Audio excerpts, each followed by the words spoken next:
Talking of your interview with Michael Saylor and volatility in markets, I wanted to just call out this conversation that you had with Michael Saylor. Let's take a look at the clip. I think that the number one critique right now of Bitcoin is it's volatile, but I don't think it's volatile because it's digital property, digital energy, or because of all of the constructive uses of it. I think it's volatile because there's too much leverage in the offshore crypto exchanges and the altcoins. I think that what's happening is someone buys an altcoin with a 10x lever, it moves up 20%. They cross collateralize into the second altcoin, and then they somehow collateralize that or they tie that into Bitcoin. I think that 20x and 100x leverage in the offshore crypto exchanges has been driving the volatility in Bitcoin. Well, there you have it, Raoul. Returning to the point we were making earlier about volatility in Bitcoin as an asset class coming from Michael Saylor and his thesis, this is offshore leverage accounting for that volatility in the system. A lot of all assets have leverage, and it's like it's blamed on hedge funds in the S&P, and it's blamed, there's always somebody to blame it on. And yes, it's because humans love leverage. They cannot help themselves. They just want to have more of something. And so, yes, Asian leverage at like 10x or 20x leverage causes price spikes, and it's just a feature of the market. Now, we've seen leverage coming down. The 100x products are all kind of starting to reduce down to 10x. What's beautiful about leverage in the crypto market versus the futures market is if you go in the futures market and you get leverage, you get a margin call. And if the market's then down again the next day, your margin still goes up, and you've got to deliver that margin, and there's settlement time, and you can get yourself in a world of pain.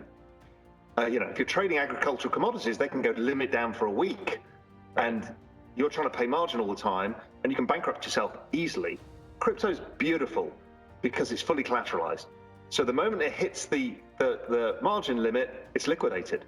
That's why it's volatile. That volatility is a key feature that makes crypto as a market so robust. Yeah. Because you can't have a situation where somebody can't meet their margin call, because there are no margin calls, because it's instant liquidation. So you're trading off the big risk for these smaller risks. Yes, and leverage can build up in a bull market, so the risk can be bigger, but over time, you don't have the institution going under side of the issue, or big investment house going under. It's not a feature of the space within retail. Obviously, we'll screw that all up because the hedge funds will take too much leverage and somebody else will. That's humans. We just always abuse leverage. Yeah, I just had my global macro investor roundtable, and normally we would have spent a long time talking about currency markets, stuff like that. We kind of flicked over all of that. Everybody is more interested in the crypto side of things, which I've been talking about for a while. Crypto and macro have merged. That's what Skybridge is telling you. That's what Global Macro Investor tells us. It's merged, and it's not from speculative activity like, the price is going up, so we're all interested. Everybody's building businesses. So it's fascinating. It's a really, really big movement. Talking about things like tokenization, trading of traditional assets on digital rails, on distributed ledger technology rails. This is something that there's just so much enthusiasm on, and it was surreal to see these, the older guys in the blue suits talking to crypto kids in T-shirts. It really did have this worlds collide feel about it. Yeah, and this has been my thesis for some time, and I pointed it out back in March 2020 as like these worlds have collided. You're just about to find out about it, and now everybody can see. And my guess is the ETF comes off in the next month or two. That'll be another wave of adoption, and before you know it, it's a fully financialized product, i.e., it's part of the offering of all of the investment banks, the asset management firms, everybody. That's all to come. Yeah. So Raoul, we're getting absolutely bombarded with questions. Should we dive in and answer a few? Let's do it.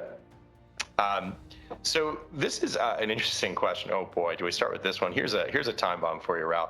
It comes from Ulf J, and the question is, why do Bitcoin only people not see the network effects on other cryptos? Well, I've talked about this at length. There's a whole group who are very smart that say, listen, I'm actually just interested in the monetary aspects of Bitcoin, and that's what I want to focus on. Absolutely fine.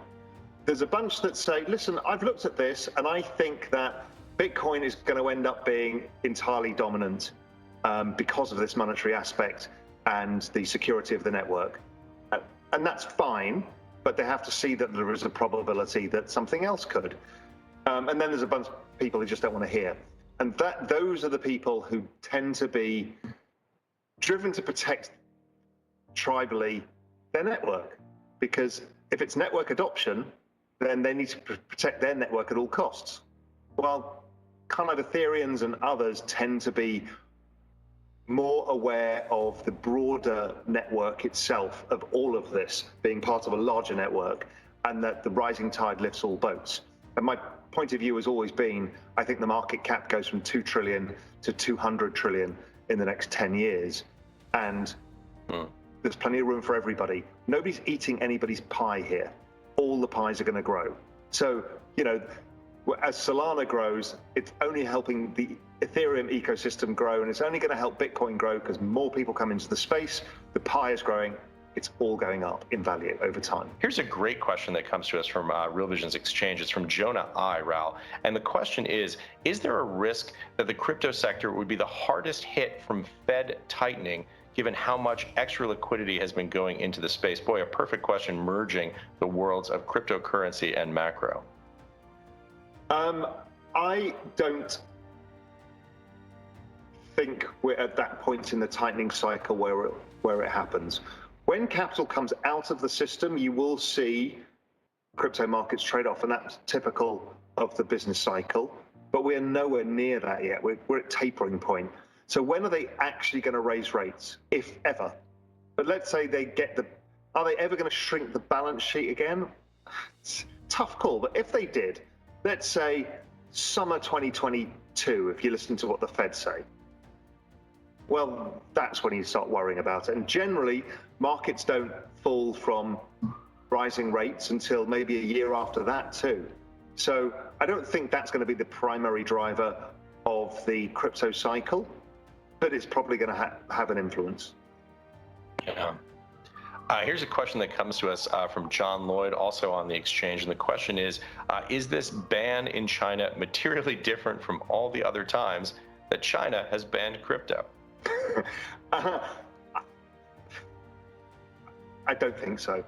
Their motivation is different here. I think a lot of the time it is about currency leakages and, you know, the use of crypto within the economy. And I think it's based on a similar thing, but I think because of the central bank digital currency coming, it's more pressing right now. So Raoul, as you look forward, thinking about what we've seen here today and over the last week from Gary Gensler, from China, what are you going to be looking at yourself to make determinations about what's happening in these markets? How are you thinking about it, and what are the dials you're going to be watching? In terms of crypto? Yeah. For me, nothing is going to change versus the macro backdrop of network adoption. So we're at the point in the cycle where network adoption is very strong. I don't see a change in that. So really it's where are we and when does this correction finish, which I think finishes in the next 2 or 3 days, if my work is right. And then if I'm right, we should start to see accelerated moves. So that's what I'm looking for, something to confirm my thesis. And my thesis is based that October, November, December are ridiculous. So I use a lot of charts for that. Start to look at, you know, how some of the other protocols and tokens are performing versus Ethereum and Bitcoin, because we should see a further out on the risk curve still.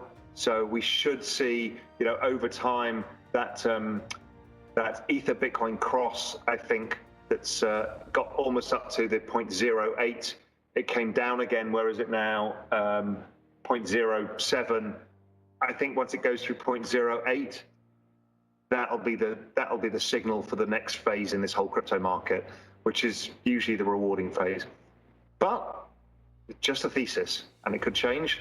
So I don't know. But you know, I'm not changing or doing anything. You know, I added the dip last week, earlier this week, and I have no cash left to put in the market. So that's it. What else are you seeing in markets right now. Possibly, how does crypto tie in with the broader macro picture, and what else are you thinking about? I mean, the only real feature of this market has been the slight rise in bond yields after the Fed. And I think they're at the top of the range now. They got to the bottom of the range. They tried several times to break lower. The dollar has tried several times to break higher and failed. The market's still trying to figure out this inflation deflation thing. I did a great interview with David Rosenberg today about this. He's firmly in my camp that any move higher in bond yields is a red herring because of the fiscal cliff that's coming, plus the amount of demand that got pulled forward last year, plus maybe what's happening in the employment market, plus what's happening in China, plus the rising prices on gasoline, cars, other stuff that we're seeing is stalling demand. So I'm looking at that still. So that's the big focus. Problem is, you know, I come on this once a month, once every 3 weeks, and I'd say the same thing because macro gets one data point a month. Right. The rest is market noise. And the markets have also said, we don't really know what's going on. So let's see. So everything's been in a very sideways range for a while. And macro, as I've always said, it is like waiting for a bus. You sit around, no buses come along, then they all come at once. So, and I mentioned that the last time before. So that's the buses. I think the crypto bus is about to be the rocket ship that I mentioned last time.